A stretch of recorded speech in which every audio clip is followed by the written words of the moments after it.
Hello dear friends, welcome back to my YouTube channel. ഇന്ന് ഞാനിവിടെ ഒരു ചീര അവിയലാണ് തയ്യാറാക്കാൻ പോകുന്നത്. ഇതെങ്ങനെയാണ് തയ്യാറാക്കുന്നതെന്ന് നമുക്ക് നോക്കാം. അതിനായി ഞാനിവിടെ കുറച്ച് ചക്കക്കുരു എടുത്തിട്ടുണ്ട്. ഒരു 15 ചക്കക്കുരു എടുത്തിട്ടുണ്ട്. ചീര കുറച്ച് എടുത്തിട്ടുണ്ട്. അതിൻ്റെ തണ്ട് ഇതേപോലെ ഇത്ര നീളത്തിന് മുറിച്ച ശേഷം അതിനെ രണ്ടായി പിളർന്നാണ് ഞാൻ എടുത്തിട്ടുള്ളത്. ഇലയാണെങ്കിൽ വലിയ പീസസായിട്ട് കട്ട് ചെയ്ത് വെച്ചിട്ടുണ്ട്. ഇതുപോലെ ഇല ചെറുതാക്കേണ്ട ആവശ്യമില്ല, ഇങ്ങനെ തന്നെ ഇരിക്കണം, ചെറുതാക്കരുത്. ഇനി നമുക്ക് ചീരയുടെ തണ്ടും ചക്കക്കുരുവും കൂടെ ആവശ്യത്തിന് വെള്ളമൊഴിച്ച് നമുക്കൊന്ന് വേവിച്ചെടുക്കാം.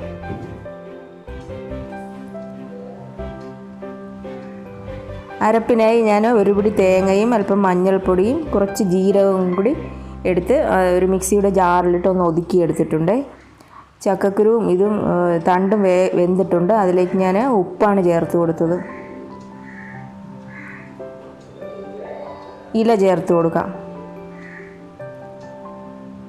ഇത് നമുക്ക് അടച്ചു വെച്ച് കുക്ക് ചെയ്യാം.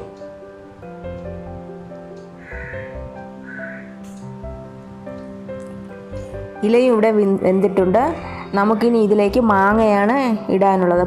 കറിക്ക് ആവശ്യമായ പുളി വേണം. പുളിക്ക് ആവശ്യമായ അളവിൽ പച്ചമാങ്ങയാണ് ചേർത്ത് കൊടുക്കാനുള്ളത്. ഇത് മഞ്ഞ കളറാണെങ്കിലും പച്ചമാങ്ങ തന്നെയാണ്.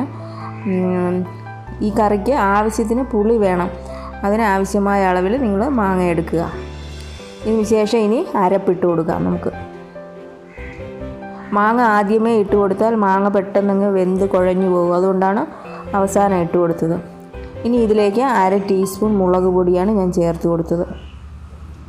ഇത് നമുക്ക് അടച്ചു വെച്ചൊന്ന് കുക്ക് ചെയ്യാം. ഇവിടെ അരപ്പെല്ലാം വെന്തിട്ടുണ്ട്. ചീര അവിയൽ റെഡി ആയിട്ടുണ്ട്. ഇത് നല്ലതുപോലെ യോജിപ്പിച്ച് മിക്സ് ചെയ്തെടുക്കാം. സൂപ്പർ ടേസ്റ്റി ആയിട്ടുള്ള ചീര അവിയൽ ഹെൽത്തിയുമാണ്. റെഡി ആയിട്ടുണ്ട്. നിങ്ങളെല്ലാ പേരും ഉണ്ടാക്കി നോക്കുക. ഇനി നമുക്കിതിലേക്ക് ഒന്ന് കടുക് വറുത്തൊഴിക്കണം. അതിനായി ഞാനിവിടെ എണ്ണ, കടുക്, ചെറിയ ഉള്ളി, കറിവേപ്പില, ഉണക്കമുളക് എന്നിവയാണ് എടുത്തിട്ടുള്ളത്. ഇതെല്ലാം കൂടെ നമുക്കൊന്ന് വറുത്ത് ചീരയിലേക്ക് ചേർത്ത് കൊടുക്കുക. ഫ്രണ്ട്സ്, നിങ്ങൾ ഈ ചാനൽ സബ്സ്ക്രൈബ് ചെയ്തിട്ടില്ലെങ്കിൽ സബ്സ്ക്രൈബ് ചെയ്യുക. ബെൽ ബട്ടൺ എനേബിൾ ചെയ്ത് ഓൾ എന്ന ഓപ്ഷൻ കൊടുക്കുക.